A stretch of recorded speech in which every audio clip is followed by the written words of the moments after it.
नमस्कार, मी ॲडव्होकेट गोविंद देवकाते बारामतीतील कार्यकर्ता असून आत्ता सध्या 2 तारखेला जो GR होळीच्या दिवशी बारामतीतील मेडिकल कॉलेजच्या संदर्भातला काढला गेला, त्या संदर्भातली अतिशय बारामतीमध्येच आणि परिसरात आणि महाराष्ट्रामध्ये त्याच्याबद्दलचा अतिशय संतापजनक भूमिका परिस्थिती निर्माण झालेली आहे.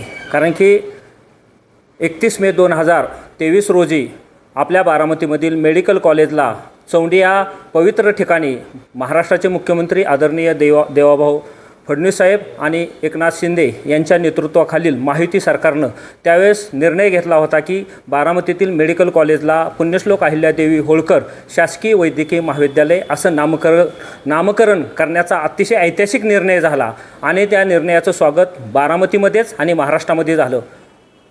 आता मात्र 3 वर्षानंतर आज या ठिकाणी आम्ही तुम्हाला सांगण्यासाठी उपस्थित आहे की 2 दिवसापूर्वी होळीच्या दिवशी त्या मेडिकल कॉलेजच्या नामकरणामध्ये अहिल्यादेवींच्या होळकर महाविद्यालयाच्या मध्ये जे रुग्णालय आहे त्या रुग्णालयाचं नाव खऱ्या अर्थाने बारामतीचे स्वर्गीय अजितदादा पवार असं रुग्णालयाचं नाव देण्यात आलेलं आहे आणि ते वैद्यकीय शिक्षण मंत्री हसन मुश्रीफ यांना हा तो निर्णय घेतलेला आहे. खऱ्या अर्थाने तो हिंदू समाजाची रक्षक अशी अहिल्या मातेच्या नावामध्ये छेडछाड करणारा आहे आणि त्या निर्णयामुळे संपूर्ण धनगर समाज असेल, इथला हिंदू समाज असेल, महाराष्ट्रातला हिंदू समाज असेल, सगळ्याला खऱ्या अर्थाने त्याच्यामुळे दुःख झालेलं आहे, संताप व्यक्त केलेला आहे.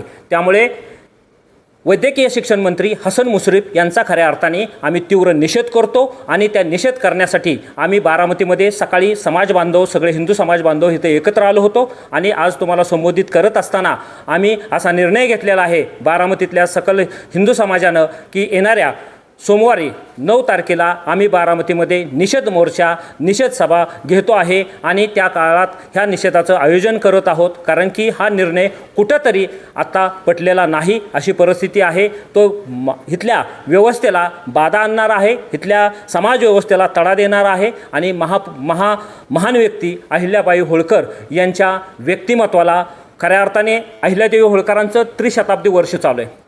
त्रिशताब्दी वर्षामध्ये संपूर्ण देशामध्ये अहिल्या मातेचा अतिशय मोठा गौरव होतो आहे. पंतप्रधानापासून सर्व राज्यामध्ये सर्व मुख्यमंत्री सर्व राज्यामध्ये त्यांचं कौतुक होताना दिसते. अनेक विषय घेतले जात आहेत, अनेक त्यांच्याबद्दलच्या भूमिका घेतल्या जात आहेत आणि नामस्मरण केलं जातं आहे. अशा परिस्थितीमध्ये महाराष्ट्र सरकारनं आणि पेसिफिक वैद्यकीय शिक्षण मंत्री हसन मुश्रीफांनी घेतलेल्या निर्णयाचा आम्ही खऱ्या अर्थाने बारामतीचे नागरिक म्हणून आणि इथली व्यवस्थेचं भूमिका म्हणून आम्ही त्याचा निषेध करतो आहे. बारामतीच्या पुण्यश्लोक अहिल्यादेवी होळकर शासकीय वैद्यकीय महाविद्यालय व सर्वोपचार रुग्णालय बारामती या नावामध्ये छेडछाड करण्याचा प्रयत्न खरं तर हसन मुश्रीफ मंत्री महोदय आहेत. अशा आपण बघाल वैद्यकीय शिक्षण व औषधोपचार विभागानं मंत्रालयाने जो 2 मार्च 2026चा जो GR काढला, हा GR खरं तर महाराष्ट्रामध्ये सकल हिंदू समाजामध्ये आगडंब पसरवणारा हा GR आहे. यात खरं तर बारामतीमध्ये 2 हॉस्पिटल्स आहेत, म्हणजे 2 कॉलेजेस आहेत. एक आयुर्वेदिक कॉलेज आहे, एक ॲलोपॅथिक कॉलेज आहे. ॲलोपॅथिक कॉलेजला पुण्यश्लोक अहिल्यादेवींचं नाव आहे.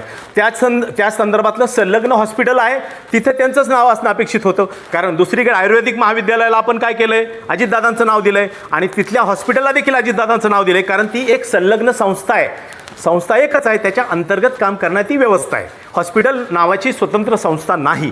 त्यामुळे जो न्याय मेळत येथील आयुर्वेदिक महाविद्यालयाला दिला तोच न्याय आपल्याला अपेक्षित होता या ॲलोपॅथिक महाविद्यालय अहिल्यादेवींच्या नावाने असणाऱ्या कॉलेजला देखील आणि त्या हॉस्पिटलला देखील. परंतु तिथे तुम्ही दुजाभाव करतात. म्हणजे एकाच शहरामध्ये एकाच महाव्यक्तीच्या म्हणजे अजितदादांच्या नावाची 2 हॉस्पिटल, कशाला हा गोंधळ करता?